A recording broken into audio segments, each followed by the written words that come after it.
friendly, outstretched hand, an engaging smile and offer. It is seconal, or more commonly referred to as a red, but to the group it's a means to an end. What can be the harm? After all, the 20th century is run on pills. A pill for extra vitamins, a pill to go to sleep, a pill to wake up. Why not a pill to make you feel good? But that small red capsule is a dangerous drug to be administered by a competent physician, not by a newly found boyfriend. But the pressure of the group, the need to belong, the desire to try something new is too great a temptation. But the effect isn't long and lasting, and when the drug wears off and the coming down, as it's called, takes place, you feel let down and tired. But more persuasion, a greater need to belong, and it isn't long until you try again and again. You try new things, the hypnotics as they're called, seconal or reds, nembutol or yellows, tuinol and phenobarbital, and the stimulants amphetamine, dexedrine, and benzedrine or bennies. You begin to lose track of your friends because now you belong to a group that must move in a veiled world of secrecy because what you are doing is against the law, the constant fear of apprehension.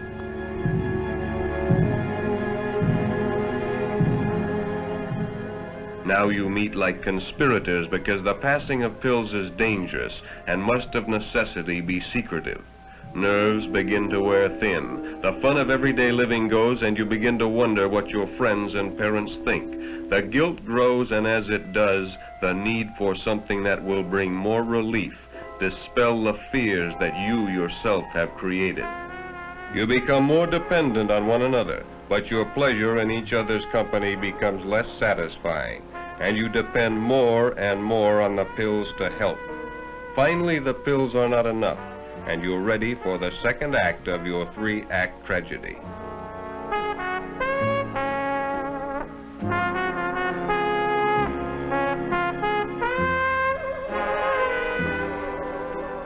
You've heard Mike and the group talk of toking up a joint. You know it means smoking marijuana. Mike is more experienced than you in the ways of narcotics, but until now he has never suggested that you toke up together.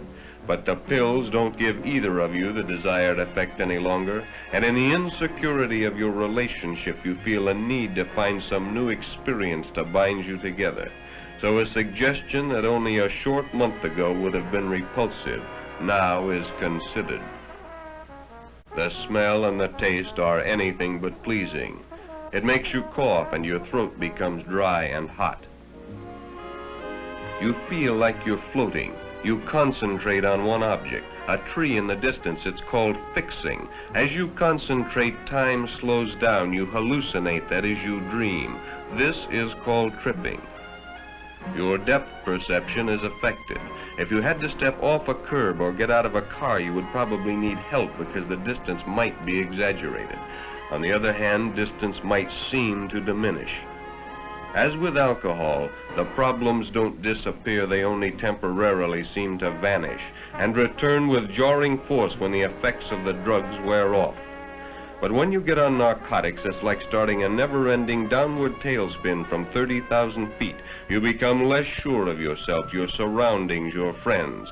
Quarrels are more frequent with your parents and loved ones. You try to convince yourself you're right, but deep inside you know you're not. You lose your sense of values. You think of little else but another blow-up, your newfound language for smoking marijuana.